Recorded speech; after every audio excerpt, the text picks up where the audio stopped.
Hey there everyone, and welcome back to the channel. It's been about a week since we got home from Power Tour. It's exactly 1 week ago. It's Saturday. So I had a whole week to digest and think everything over, and I just wanted to give my overall impressions and how things went, how we could have done things better, and if we were thinking about doing it again or not. Not too many complaints about the car. The car did really well. I got this car back in January, actually February, beginning of February, and didn't really get a chance to drive it all that much. The weather over the spring was really bad. It was raining all the time. Starting about 5 or 6 weeks before we left, I changed the fuel pump because I had an external fuel pump which was really loud. I put an in-tank pump in, Tanks Inc. tank, and I got the pump through them, and that worked out really well. I put a transmission temperature sensor in the transmission pan, connected that to the Holley Terminator X. That worked out well because I had no idea if this transmission was running hot or not. It has a 10-inch converter, which turned out to be fine on the highway. The cooler is routed, it's underneath the bottom, like right underneath the door here. It doesn't go through the radiator. It's completely standalone. And even when it's the hottest temperatures driving down the highway, it runs between 135 and 145 usually, which is fine. When we would get into traffic, it would start creeping up, and the longer you were sitting still, the more it would creep up. The worst that I ever saw it get was probably getting into Beach Bend the first day of the event on Monday. There was a long, slow line to get in. It probably went up to about 215, 220, but then we were just creeping along, parked the car, cooled it down, and then also I think the day we were driving to Hebron, Ohio, we got stuck in a lot of traffic on the interstate that day. And again, it got up to about 215, 220, but then again, as soon as you start moving, it just comes right down to 145. So I decided to not put a fan in. Possibly if I ever do a long trip again, I might consider it, but just driving around locally, it's totally fine. If you watched any of my previous videos on Power Tour, I believe it was the day 3 video when we were supposed to leave Nashville and head to Louisville, I discovered that the passenger rear tailpipe hanger was down. The pipe was rubbing on the inner part of the tire. It was scraping up rubber off the tire. This really awesome guy, Jeff, found me in the Ace Hardware parking lot with the car jacked up, and offered to have his friend look at it, who happened to be across the street in a collision shop. So this guy, Kyle, said, yeah, no problem, bring it over. And they just brought me right in. We took the wheel off. They welded the hanger up to the frame rail, and I was on my way very quickly. So that was a huge plus. I just happened to be in the right place at the right time. Felt really lucky about that. That held fine. They actually got it up there so good that the pipe was now very close to the quarter panel. For some reason on that side, that's the way that pipe is. On the driver's side, the pipe comes through between the leaf spring and the quarter panel evenly with plenty of clearance. On the passenger side, the pipe is more skewed towards the quarter panel. So for the rest of the trip, we kind of had this occasional rubbing, vibrating noise with the pipe, but you just deal with it. When I got home, loosened up the clamp, was able to reposition the pipe, so now I have clearance, should be fine.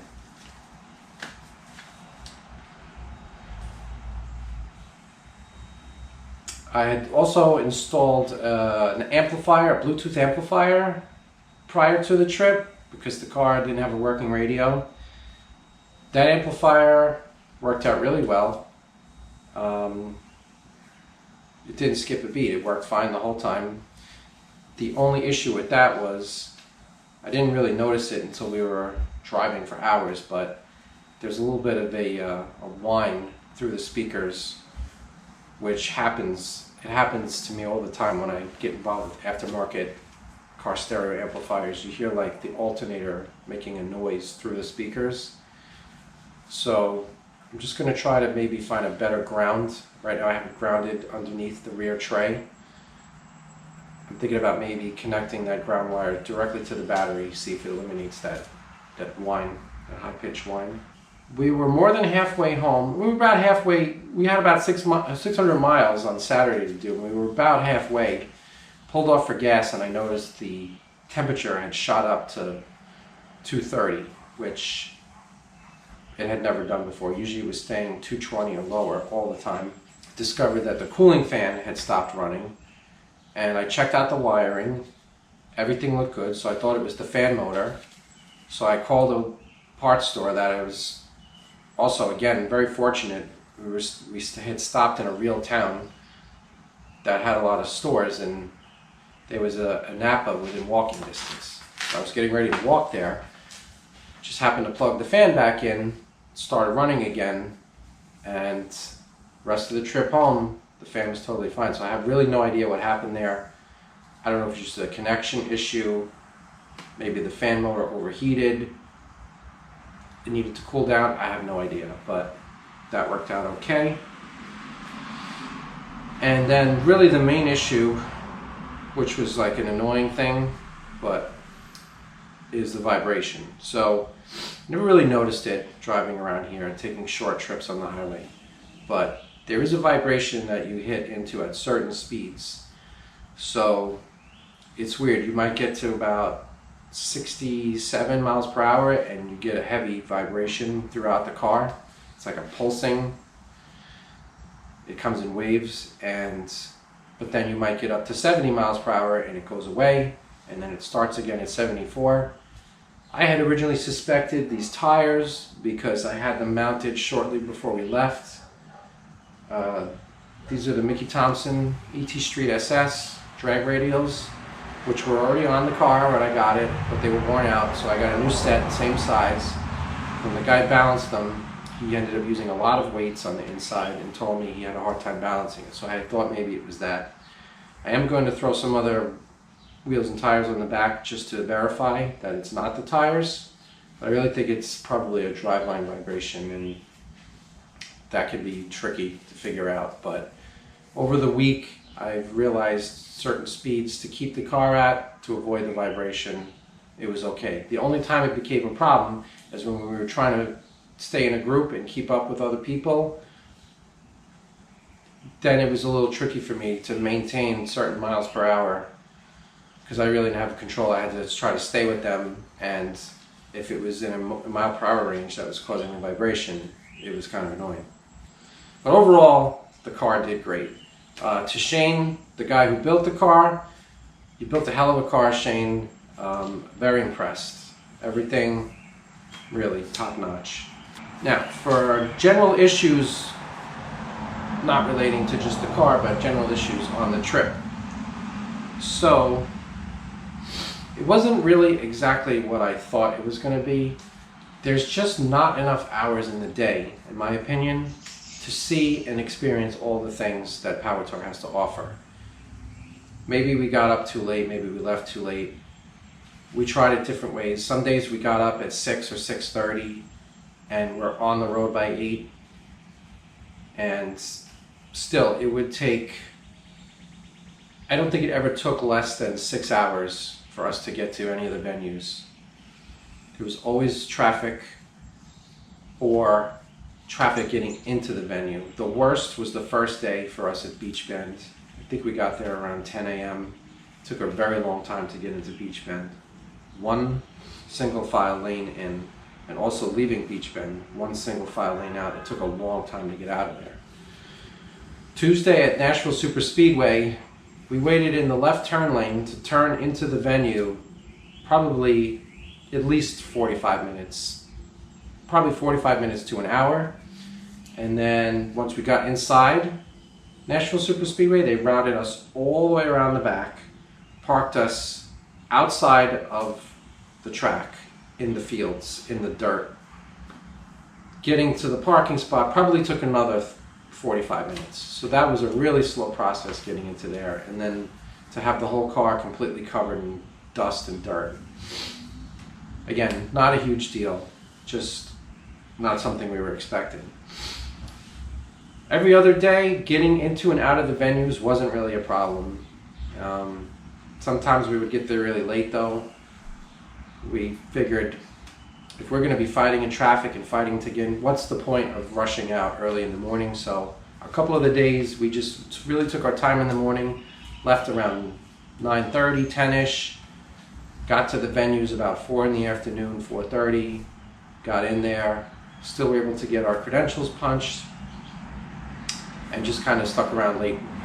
A good way to see cars, because there's just so many cars parked at these venues, it seems impossible to see them all in the time you have. Good way to watch cars is to just kind of plant yourself as they're exiting, find a spot in the shade with your folding chair, and watch the cars roll out. It's easier for them to come to you than for you to go to them. Driving with my son, he's 9, so he wasn't really able to help me with navigation, so I had the printed out directions from Hot Rod on how to get from one event to another. They take you through a lot of side roads, which is nice because I like getting to see outside of the interstate. Interstates look the same in every state. You don't really see much. Getting off onto the side roads, you go through towns, you see businesses, towns, stores. So a lot of nice small towns in Indiana on the last day, getting to Indianapolis. One other fun thing about driving through all the small towns was the people that you see who come out of their houses and stand or sit on their front lawns and wave as you go by. Also, a lot of local guys would bring their hot rods out, park them along the side of the road, park them in a parking lot, and were just happy to see us coming through. My son had a blast throwing lollipops and gum out to the kids waiting and waving on the sides of the streets. They loved it. Also, there was so many nice people that we encountered, especially at Beach Bend, giving out Hot Wheels cars to Nate. He absolutely loved it. He got about 10 or 12 cars. He's so thrilled with this new collection of Hot Wheels cars. It really made a nice impression. So to all those people, thank you for doing that. It's really something that's very appreciated by kids and parents. Another thing I would like to do better next time would be picking hotels, which was hard to do. Some of the hotels we picked had lots of fellow Power Tour people staying there, and the parking lot would be like a car show. Really, the first location, Bowling Green, was like that. All the others were varying amounts, less. 1 or 2 of the hotels we stayed at, we were pretty much the only ones from Power Tour, and felt like a little isolated, a little out of the loop. The day we were driving up from Louisville to Ohio, we were along the Ohio River for a while, saw coal-fired electric plants, at least one, which I didn't even really know existed in this country anymore, so I was happy to see that, and a bunch of steel manufacturing plants. Again, the way our government is now, it seems like they just want to shut all of that down, outsource it to other countries. It was nice to see that we are still doing some of that stuff. I don't see any of that around here in New York where I live. One thing I would like to point out, if you're ever going through Kentucky, which we did on 2 different days, their traffic lights are no joke. I didn't time them. I felt like every time you hit a traffic light in Kentucky, you're there for 4 or 5 minutes. I thought New York traffic lights were bad. 2 to 3 minutes. They got nothing on Kentucky. Another thing that was really nice to see was how friendly people were. Not just on the tour. I mean, people were extremely friendly on the tour. Everyone we encountered pretty much. But even just people in general, people in the local towns, they could have been very annoyed that all these old cars, thousands of cars are invading their town. They seemed happy and friendly, nonetheless. when you get to the venues, there are vendors, but there's very few of them. I guess it's whoever's sponsoring the event. So I was a little surprised that there was only one place to buy official merchandise. I think at all the venues, and every time we went past there, the line was so long in the sun. So we waited until maybe, I don't know if it was the second or third day, it might have been the third day. We were there late, the line was short. Finally wanted to get some event t-shirts. I only saw one shirt available in youth sizes. And they listed small, medium, large was crossed out, and extra large. So I asked the guy, "You don't have any large?" He said, "No, we're sold out at large." I said, "Okay, can I see an extra large?" My son is 9. He's not a baby. He wears youth large shirts, and he has for the past couple of years. So I say to the guy, "Can I see a youth large?" He says something about, "Are you sure that's a good size for him?" I said, "Well, I don't know, let's see." So he comes out with a t-shirt. I take it, I hold it up. I'm like, "Oh, that doesn't really look that big. This will probably work for him." I kind of hold it up against him. Meanwhile, there's 20 people in line behind me. I'm trying to not dilly-dally, not to hold people up. Do a quick glance. Okay, I guess that shirt will work. It's the youth extra large. I know he's not going to fit into an adult small. He's not that big. He's a skinny little kid. Anyway, so we buy the shirt. I believe it's $35. My shirt's $35. We buy the straw hat for another $40. Comes up to over $100. We get back to the room that night. I take out the shirt for him. I look at the tag, and it says youth small. I'm like, wow, that's really strange. I asked for an extra large. How did I end up with a small?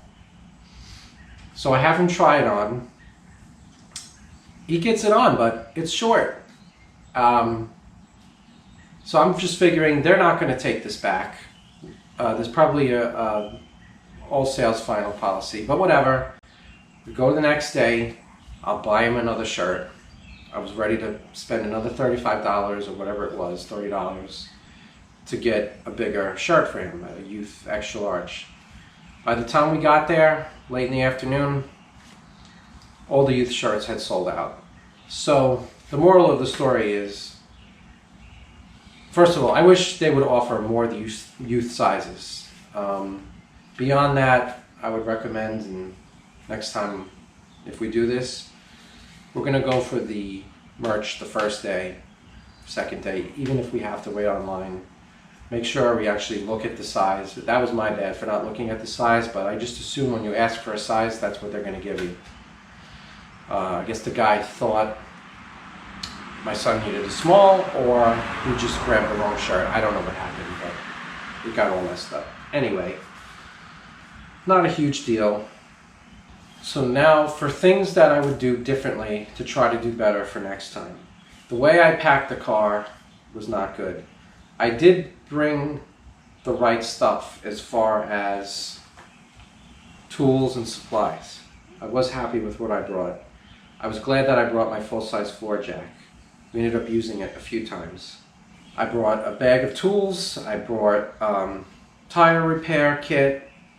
I brought some oil, some transmission fluid, some water, funnels, folding chairs, a piece of cardboard and a foam mat to get under the car with, a spare tire, lug wrenches, towels. I brought a helmet. I didn't end up racing the car. Reason mainly being was the vibration issue. I was afraid to really push it. Being so far away from home, I wasn't sure what the vibration was. I didn't know if I had a U-joint going out or something, which I did end up going under there and checking, and everything seems fine, everything seems tight. One thing I do still need to check is if the U-joints are greasable and if they need grease. Anyway, so we filled the trunk with all our tools and supplies. So that only left the back seat for our luggage. So that was very inconvenient on the two-door car with the fold-up seats. Every day, getting to a hotel, having to pull all our luggage in our cooler out of the rear of the car, and then loading it in the morning. So next time I will figure out a way to get most of the tools and supplies in the back seat, because at least on this trip, we use those things less. Having the trunk accessible to get the luggage easy in and out every day is more important. I would definitely pack the car differently. The weird issue with the cooling fan, I did end up going to the auto parts store in Pennsylvania and buying the fan in case I needed it on the way home, and now I have it in the garage here. I'm going to keep it in the car. If we do go on another long trip, just going to bring the extra cooling fan in case it craps out. This car has the original interior. I don't know if it's because it's a Nova, which was more of an economy car, or what, or just that was done in that era. The seat doesn't have a lot of cushioning. It's totally fine. I've driven it all around town. I've driven it to work locally where I live. The seat's totally fine. After a couple of hours, it's like a torture chamber, the seat. There's springs pushing up into your behind. You're sinking into it. Your ass goes numb. Your leg goes numb from holding the gas pedal in one position for so long on the interstate. Used to be you could go into most auto parts stores and they have all kinds of seat cushions. Taxi guys used to use them. They used to have the ones with the beads, whatever. I went to so many different stores, even truck stop stores. Nobody had any seat cushions. I did notice a lot of people had retrofitted modern seats into older cars, or custom seats that looked way more comfortable. I saw a lot of people do that. That's a smart thing to do. I don't know if I would do that on this car. This car is kind of like a whole retro vibe that I want to keep. But I will try to find some sort of cushion, even if I just bring a cushion from my house or a pillow or something. Lumbar support was horrible, and also the bottom thin pillow would have made a world of difference. The cooler I got, cheap cooler from Target, it was $20. It had no insulation properties whatsoever. It was a great size. Every day I would fill it with ice from the hotel in the morning. By the time we got to the venue, whether it was 2 o'clock or 4 o'clock, it was all melted. It was all water. It wasn't cold anymore. Need a better cooler. Another thing that I made a mistake with, and I wouldn't do again, is just driving too many hours in one day. Getting from one location to another during the week, it's not really a problem. Even though it might end up being like a 4 to 6 hour drive, that's manageable. It's 200 miles, roughly, whatever. It was getting from our house to the first venue and getting home at the end. So when we first headed down, we were going from our house to Bowling Green, which was like a 14 to 15 hour, it was 900 miles, that's pretty far. We did I think we did just a little bit less than 500 miles the first day, and it was manageable. We left here about 8, we stopped for the night, I think it was 5:30. I didn't feel too beat about that. And then the next day we had probably another 6 or 7 hour trip, whatever, which again was manageable. The way home, we ended up hanging out at the venue kind of late. My idea was to kind of like skip out of the venue early the last day, but we were hanging with friends that we met on the trip, and I just didn't want to rush out of there. In hindsight, should have just stayed locally. I hadn't booked any hotels to get home. We should have just found something near Indianapolis, stayed the night, drove halfway home Saturday, and the other half Sunday. But I just had it in my head, I wanted to get home by the end of Saturday. I wanted a free day on Sunday before I had to go to work Monday. Well, kind of tortured myself. Saturday, we ended up leaving at 9. We didn't get home till 10 p.m. We drove over 600 miles that day, and it was just too much. By the last few hours, I was losing my mind. So Next time, we're gonna break off those long hauls into smaller chunks for sure, even if it means taking an extra day off of work. I would say for my limit, it's gotta be less than 500 miles a day. 600 is just too much. Really like the trip, and I do imagine we would do it again. I would probably do it in a different car for some different reasons. Not knocking this car. Again, the car did great. It was very cool to cruise across the Midwest and see all these new places we had never been to in a classic Chevy. That was awesome.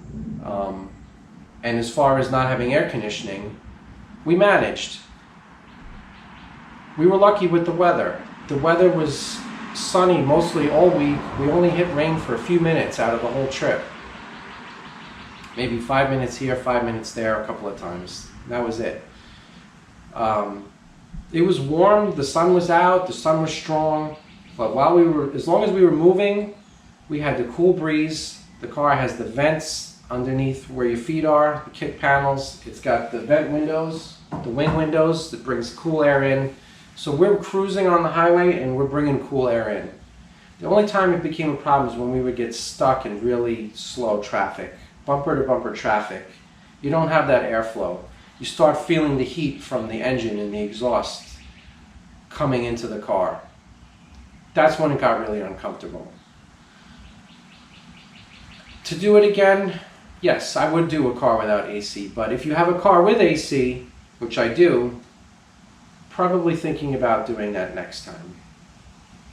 Cruise control would be a huge plus. Again, not necessary, but just to give the right leg a rest for a while. And a car that's a little bit bigger. This is a relatively small car. The trunk is not huge, the back seat is not huge. We were kind of crammed. I would try to bring a little bit less stuff, but there really isn't too many things that I could think of that I would say I didn't need to bring. I kind of felt comfortable with the amount of stuff we had. I think one of the best parts of this trip was that on the way down, it was the second day. We had left on Saturday. On Sunday, we were heading from Belmont, Ohio, down to Bowling Green. We saw these guys on the highway, a fastback Mustang and a Dodge Polara convertible. These guys zoomed by us, and just by chance, next time we stopped for gas, we ran into them there. The one guy has a son, same age as my son, Nate. They immediately hit it off. Me and Jeremiah and Matt hit it off right away. They were very kind. They invited us to go to lunch with them. They were on their way to lunch. We went and met them there, and then we just kept running into them the rest of the trip. Every day, they were at different hotels, not near us, and we just kept running into them by chance every day out of all these people. And then the days that we didn't, we would just get in touch through text, and we saw them right up until the end. So that would be another reason why I would look forward to going back, is to meeting up with those guys. Also, two other guys that are friends of theirs that we met up there with, Justin and Ken. We would like to meet up with them again too. It's a long time away from now, but I would say there's a very good chance we'll be making next year's trip. The only thing that would deter me is the locations. Where the locations were this year were probably about as far as I'd want to go, coming all the way from central Long Island. We'll have to see. I can't imagine going somewhere as far as like Texas or something like that. We'll have to see where the venues are, and hopefully it's similar to where we were this year and we can make the trip. I appreciate all of you watching. I picked up a lot of new subscribers and extra viewers from this excursion, so thank you all for watching. Please subscribe, please comment, let me know if you were on the trip, let me know your experience, and if anybody has any pictures of my car or videos from any time during the week, please let me know. I've been looking on the Facebook group, scrolling through hundreds and hundreds of pictures, haven't seen my car once. I would imagine at least one person took a picture of my car. If you have it, please let me know. Thanks for watching, and we will see you on the next one.